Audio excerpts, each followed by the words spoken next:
¿Cómo estamos? ¿Cómo seguimos? ¿Cómo nos hemos adaptando al clima? Hace demasiado calor ahorita y pues hay que estarnos hidratando.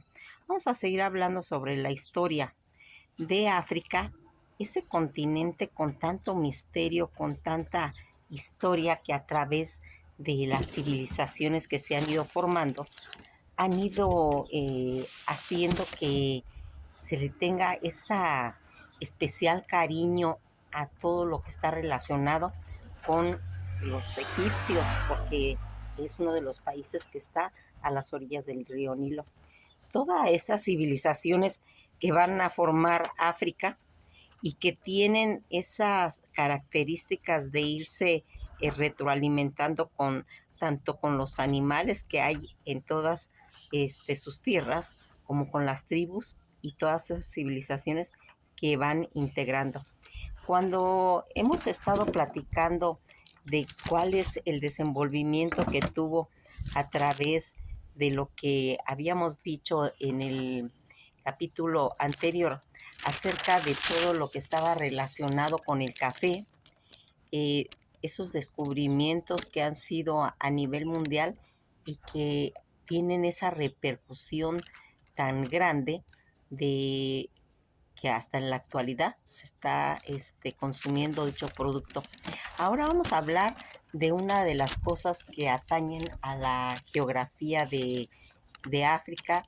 En especial, pues estamos hablando de Etiopía, todos estos lugares que están a las orillas del río Nilo y que vamos a irnos dando cuenta que es el río más intenso, más grande, mayor del continente africano, pues fuentes inagotables de todos los recursos del río Nilo que han ido aportando pues con generosidad el agua que pues ha alimentado todas las necesidades para pues las sobrevivencia de todos esos pueblos, de los egipcios principalmente y de sus recursos que han ido contribuyendo principalmente pues a la vía tanto en la forma de transporte como de personas y de mercancía. Todo el país con más de 6.600 kilómetros de longitud es las situaciones en las que está el río Nilo. Algo que nos hemos siempre preguntado, ¿cuáles son esas características que atraviesan estos lugares que están cerca del río Nilo? Primeramente se habían dicho que eran 10. Ahora en la actualidad, pues nos vamos dando cuenta que son 11 porque se agregó otro. Estamos hablando de Egipto, de Sudán del Sur, Etiopía, Kenia, Uganda, Ruanda, Burundi, Tanzania, la República Democrática del Congo. Todo esto que va a desembocar en el mar Mediterráneo, ¿sí? Y que es donde se forma pues ese gran delta del río Nilo, sobre lo que se va a situar más adelante las ciudades de Cairo y de Alejandría.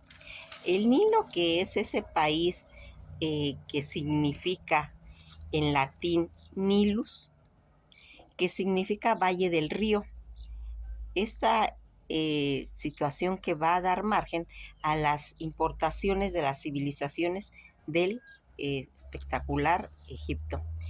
Cuando nosotros hemos estado pues visualizando toda esa importancia que tiene este gran río, nos vamos a ir dando cuenta que el río Nilo o río de África, ¿sí?, que influye en todas esas direcciones a través de estos 11 países que están desaguando de extremo sureste en el Mediterráneo, como comentamos, formando el gran río Nelta, delta del río sobre los que se sitúan todas las ciudades, como la que habíamos mencionado, del Cairo y de Alejandría. Tiene esa longitud de que es el segundo río más largo del mundo tras el Amazonas. Fíjense que vamos a comentar algo que inclusive a mí me sacó de onda una vez que estaba yo jugando al maratón. Una de las preguntas de maratón decía, ¿cuál es el río más largo del mundo? Y yo contesté el río Nilo. Y dijeron, no, esa no es la respuesta, a mí me sacó de onda porque dije, si yo lo tenía bien claro que era el río Nilo. Y en las respuestas decía es el río Amazonas. Esto va a ocurrir por un descubrimiento que se hizo ahora en el 2008. Eso lo vamos a platicar y ahí pues se quitó ya mi duda por qué es que yo tenía eso. Pues lo que pasa es que en la época que yo aprendí historia, a mí me enseñaron esta situación en la que tenía que ver todas esas características de considerarlo pues el más largo. Aquí vamos a irnos dando cuenta que durante siglos fue considerado, como les digo, el río más largo del mundo y sin embargo, pues las mediciones de los años que entran entre el 2007 y el 2008 han referido el nacimiento del Amazonas en la cuenca del río Apurímac y al sur de Perú, designándolo como el río más largo del mundo. Todas estas situaciones y las fuentes más lejanas del río Victoria es el río Cajera, localizado al oeste de Tanzania. Si se considera este como una fuente del Nilo, su nacimiento sería uno de los recursos de agua más largos de los que se desembocan en el Mediterráneo, siendo el río Nilo Cajera el segundo río más largo del mundo con una longitud de 6.853 kilómetros. Va a ser el río Nilo, tomando su actual configuración a finales de la era terciaria, está ubicándose al norte o noreste del continente, donde va a nacer en Burundi y tiene dos ramales principales, que es el río Blanco y el río Azul. El primero pues va a atravesar todos esos grandes lagos de África, teniendo su fuente más distante en Ruanda y fluye hacia el norte por Tanzania y el río Victoria. La Uganda y Sudán del Sur y Sudán, mientras que el río Azul va a nacer en el lago Tana en Etiopía y va a cruzar al sureste de Sudán. Ambos se van a encontrar cerca de la capital de sudanesa en Jartum. Esta parte del noreste del río, que casi fluye completamente por el desierto entre Sudán y Egipto, una zona cuya civilización siempre ha dependido del río desde los milenios, la mayor parte de la población de Egipto y de todas sus ciudades, a excepción del río Nilo, delta y de los oasis.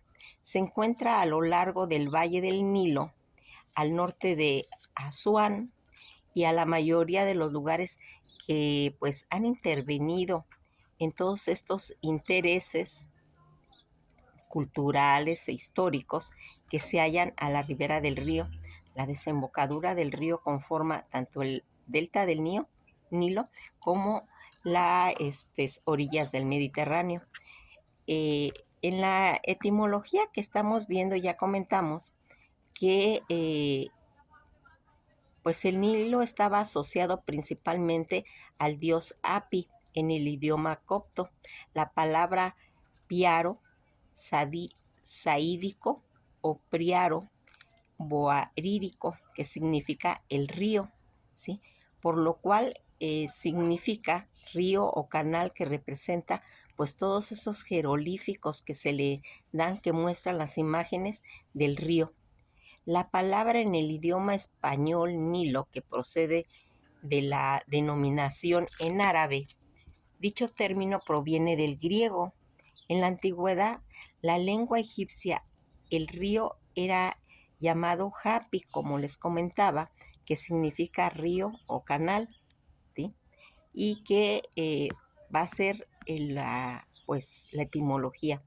Dicen que a través de la historia fue un elemento fundamentalmente para el florecimiento de la civilización de todo ese antiguo Egipto. La mayor parte de las ciudades se encontraban tanto en el valle Nilo y en su delta, al norte de Asún. El río Nilo fue vital para la mayor parte en la cultura egipcia, como comentábamos, que era desde la edad de piedra. Todo este cambio de clima, la desertización, desecaron pues la tierra de caza de pastoreo de África septentrional para conformar lo que ahora es el desierto del Sahara. En torno a 800 a 8000 antes de Cristo, entonces muchos habitantes pues emigraron para irse y asentarse junto al río Nilo, donde desarrollaron pues todos sus conceptos de economía agrícola y una sociedad pues más centralizada. La superficie del río Nilo se ha congelado al menos en 2 ocasiones a lo largo pues de su historia. El Nilo, se estima que el actual Nilo es al menos el 5.º río que ha fluido hacia el norte desde la tierra alta de Etíope. Las imágenes de los satélites usadas para identificar pues todo ese curso de agua seco en el desierto al oeste del Nilo nos muestra un gran cañón. El Nilo, ahora relleno por el fluido superficial, esto representa a un antiguo Nilo llamado El Nilo que fluye durante el Mioceno de 23 a 5.3 millones de años antes del presente. El Eonilo transportaba sedimentos hasta el Mediterráneo y varios campos de gas han sido descubiertos dentro de estos sedimentos. Durante todo el Mioceno tardío se produjo la crisis salina de Meniciese, cuando el mar Mediterráneo pues quedó aislado y evaporado. El río Nilo, bajo su curso y un nuevo nivel que estaba pues a cientos de metros bajo los niveles del océano de Usán, y que va a ir transportando que se vaya en cerca de 2.400 metros por debajo del Cairo. Este enorme cañón que se formó ahora y que está repleto de sedimentos. El Nilo integrado, hay 2 teorías en relación a la edad del río, de la edad del Nilo integrado. La primera es que el drenaje integrado del Nilo es de edad joven y que la cuenca del Nilo se rompió con una serie de cuencas separadas y solo la cuenca de más al norte tuvo un río siguiendo todo ese curso del pues el actual Nilo en Egipto. Otra teoría propuesta es que el drenaje de Etiopía a través del río como el Nilo Azul o el Abara Tazán influyó al Mediterráneo a través del Nilo egipcio desde la era terciaria. Pues fíjense en que vamos a quedarnos aquí porque vamos a ir mencionando, pues ahorita estamos hablando de los orígenes de dónde nace el río Nilo. ¿Por qué? Porque es muy importante, porque está ligado con el continente africano, que es lo que estamos marcando, y que vamos a darle un seguimiento de quién lo descubrió, de cuáles fueron los acontecimientos pues que estuvieron relacionados a todo ese descubrimiento de desde dónde nacía el río Nilo, porque ahorita estamos contando pues simplemente pues el origen. Pues esto ha sido todo por hoy y pues nos veremos en el próximo video. Que pasen una buena tarde.